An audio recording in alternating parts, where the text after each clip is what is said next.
की जय, वंदे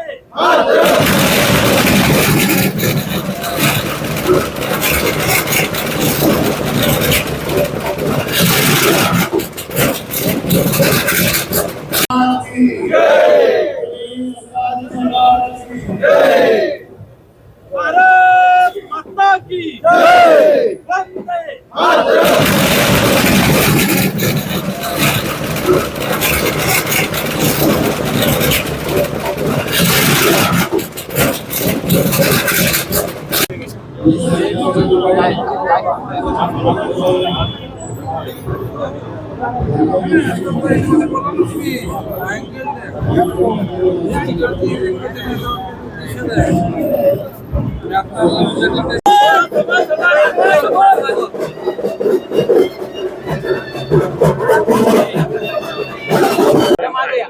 प्रचाराचा नारळ फुटलाय. खरं तर विधानसभा, लोकसभा आणि आता महानगरपालिका प्रत्येक प्रचाराचा नारळ आमचा किती जोरदार असतो हे तुम्हाला इथल्या संख्येवरनं कळेल.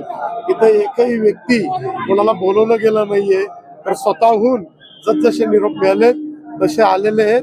प्रचाराचा नारळ म्हणजे ही विजयाची नांदी.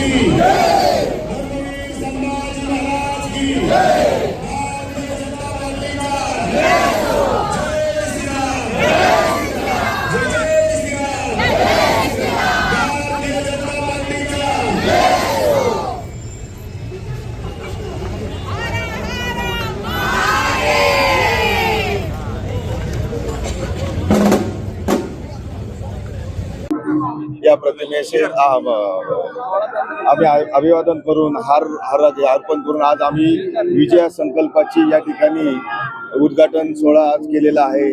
आज आपण भारतीय जनता पार्टीच्या चारही उमेदवारांच्या प्रचाराचा शुभारंभ या ठिकाणाहून करतोय.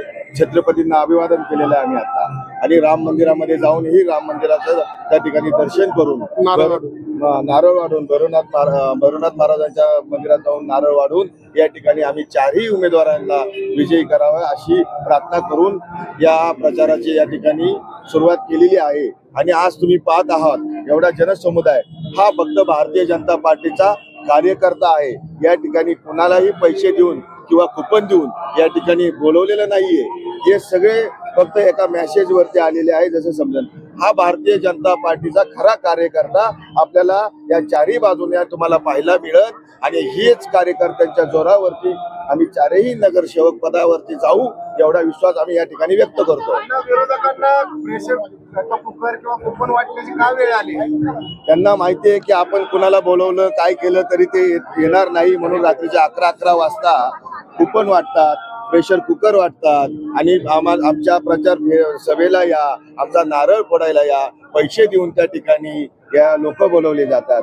ज्याला त्याग आणि समर्पण कळलं नाही अशी लोक पळून गेल्यामुळं, त्यांच्यावरच्या जनतेचा विश्वास उडाल्यामुळं ही वेळ त्यांच्यावरती आज आलेली आहे.